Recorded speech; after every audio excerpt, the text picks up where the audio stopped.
What's that? Actually, that was a really valid. What's this?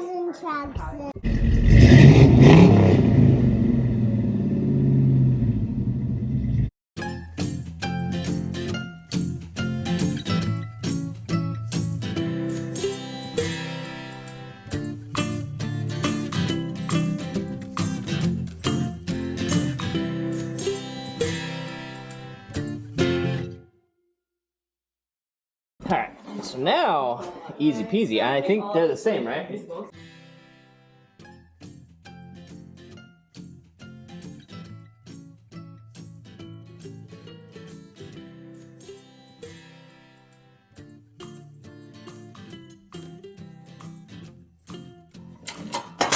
Whew. Are you breaking? Exciting. Yeah, let's break it. Okay, so we're on this far. Alright, so now we need to get it on further. Same. That was promising. Things to press with. Pressy things. Fifth gear? Oh.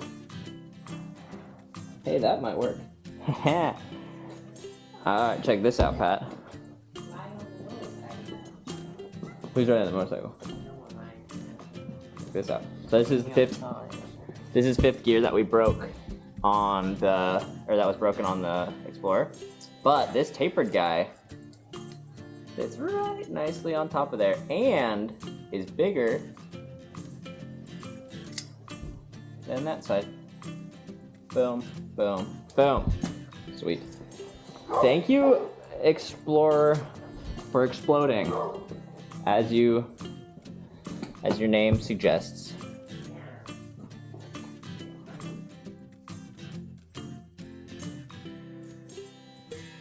Come on. Ah. Why does it make so much noise? That's terrifying. All right, It looks like it's on though. Yeah. What snapped though? It's the metal. It's just binding up and then it gives. All right. Yeah, I'd well, say it's that's good all the way around though. I think so. I mean, I could imagine there being ever so slight of a gap, but I don't think it's really. Nah. Good enough. All right, bearing number 2.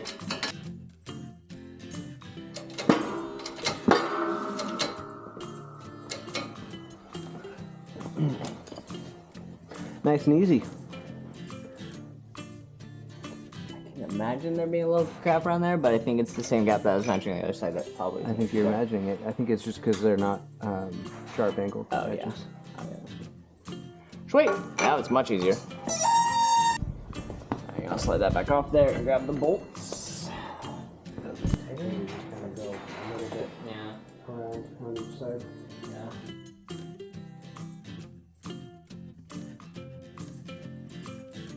Grab the 20. I'm not going to be able to hold this. That's only a third as much power. Let's get some blocks and block it up on its side, and then clamp it down on the side like this.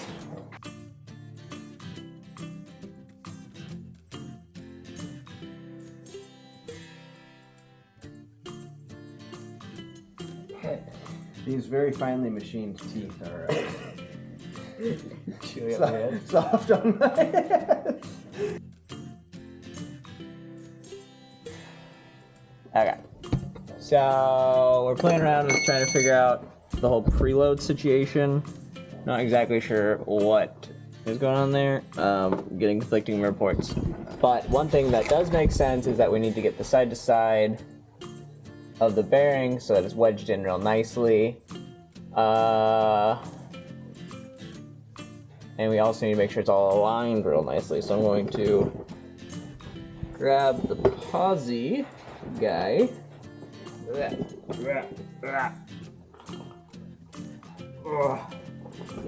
and see how well it fits. Which way was it? Okay, this is just saying the preload is the thing that we were just saying. There's 2 different preloads though, isn't it? Oh. Well, this is That's the bearing. that's the bearing preload. Yeah, that's the thing that they said to get it tight and that you can't actually measure it. But what about the pinion bearing preload? Or the pinion ring? No. Wait. What did I say? Did I say pinion bearing? Pinion bearing, that's what I typed in. Uh, But that's... no, yeah, you're right. What? Does it go this way or does it go the other way?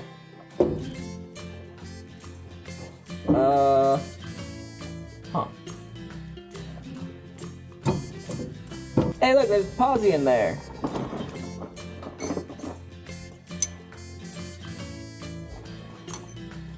Positraction. Jiggity jiggity. That needs a race. That shim needs Oh, to... wait. What? Is there a bearing at the back of that differential housing? No. That is not into? No. Between it and the driveline? No. Just a hole? There's a gear. There's the drive shaft gear. Okay. There might be a bearing on the back of the drive shaft, but I can't. There it is on the back of that, yeah. But I can't see it.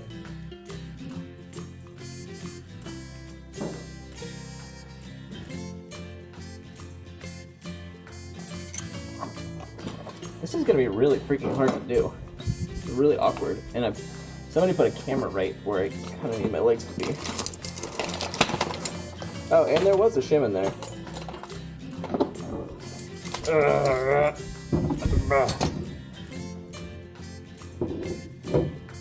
There's a decent chance I lose a fingernail from this. Okay, so that's 2 loose.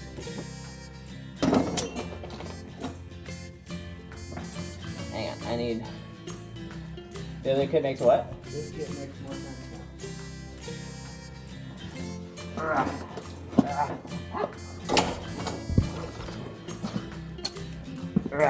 Okay, so this kit has 4 bearings in it. Okay. So there is a bearing, this is the side where the Oh. that comes in. Oh, that's what that bolt's this is for. Okay. These go on either side of that. Okay. Should we do And those? this is where you set that preload that they're talking about. You tighten this bolt down to pinch those together in their housing. That's what so we don't need to touch it, I don't think. Probably not. Because that's already in there. Like, we don't need to change that. Unless we do. Why would we change that? I don't know, because we put a new diff in it? Probably not. No. I mean, it would probably be good to refresh the bearings and put the new seal on and all that stuff, but I don't think we need to do that. Probably not. Although we should save those and we should do that at some point. Yeah. So we may as well keep that kit. Yeah. But we But that makes a lot more sense. That does make sense. And that's the pinion bearing. That's the pinion bearing. That makes sense. Yeah, okay. So all we need to worry about is the shims to get the side Get it. bearings preloaded. Side loaded bearings. Okay. And that is awkward, but not some complex scientific experiment. It's just gonna give it a tight. And then tap it in there a little tighter. Oh, it's so complicated. Even still, preloading that wouldn't be that hard either. It has a freaking bolt on it. No, that wouldn't be hard. No, that wouldn't be hard either. Neither of them would be hard. Okay, so I got it set in there. You know, actually, I also saw on there that, or were you saying it, or did I see it on it? I can't even remember. I think I saw it on there. That people trying to measure the amount of preload that they have on here is stupid because it can never be accurate. Right. But people do. So that might be what you're talking about. Yeah. Measuring the preload on here. Yeah.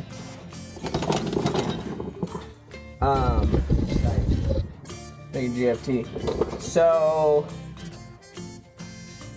do you remember?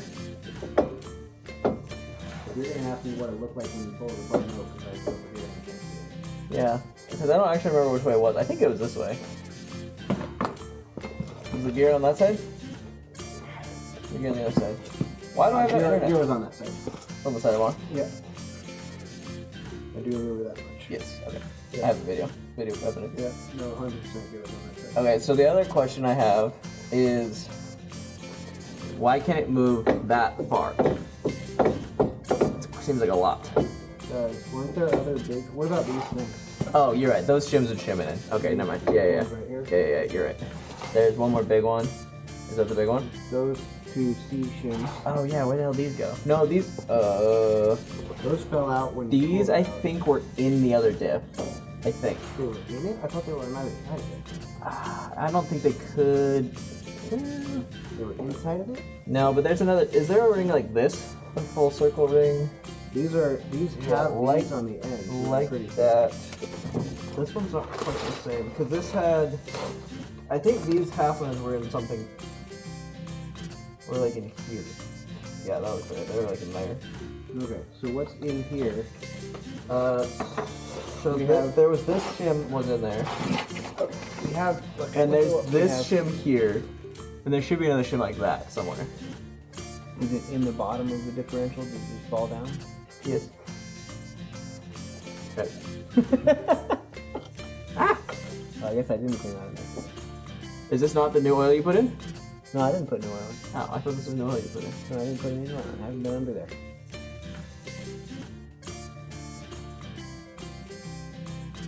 Okay. So now, shim 1, shim 2. Let's see if I can get it in there without knocking them back into the fluid. There goes this fluid out of my way.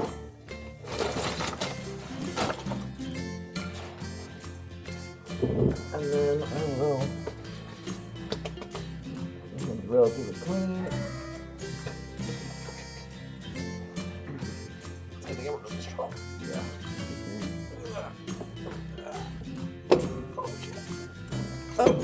It's so awkward. It's so slippery and also Well, and then the whole- also rolly, and the parts that aren't rolly are sharp. Well, and it's also top heavy too, so I just started going. I'm like, oh, It's not balanced. I can't stop that from rotating on me. Yep. I need to hold it on these parts that spin. Yep. And are slick. Don't cut my fingers off. Oh shit! Don't cut my fingers off. Aw. A lot easier when the shims come out though. But now the shim is oiled. Hey, that's much cleaner looking. That makes way more sense. I was wondering why it was so dirty.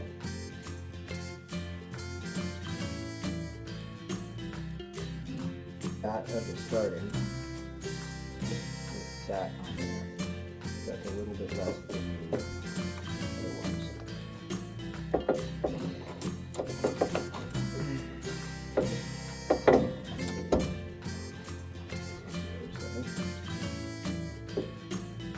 Which way did you put it? Probably that side out. Probably the bigger side out. Alright, yeah, there you go. That.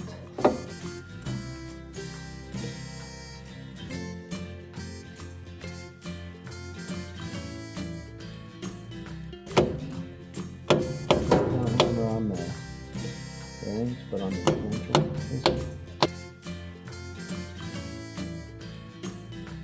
Okay, so that either was too far tweaked to work or it's too tight to work. I don't know which.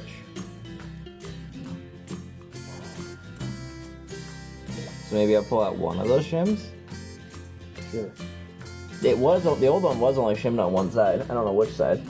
Well, we're gonna have to probably adjust it after we get it in there anyways, because you have to shim it back and forth to get it onto the gearing. Oh, okay. Alright, I got it in there where I tapped it in with a hammer, not super hard. And now David's going to do some paint magic to see how things match up, I guess? I don't know. He looked it up, I didn't, so I'm gonna make him do it. And that way if it explodes, then it's his fault. So he's got a little paintbrush. He's putting his art degree to work. Put paint on there. Put paint right there, and then you spin it around to see where the teeth on the back here are connecting with the teeth on this here.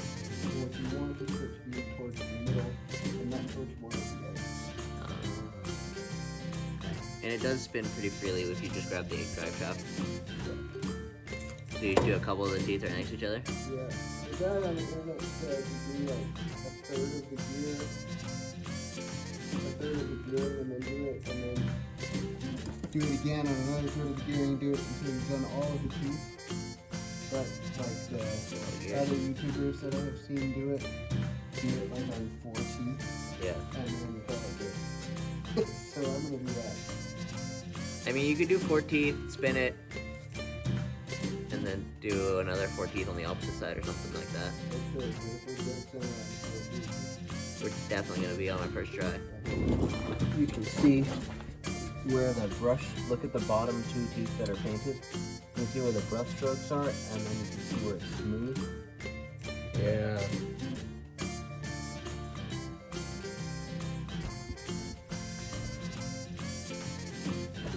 No, I can't. It all looks big question marks all the way through.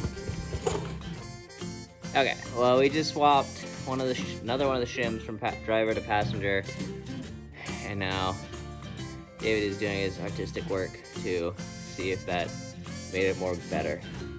More better. More shims, more better. That one was harder to get back in. It's annoying. It went better last time, so I really don't want to do it again. So here's hoping it's more better.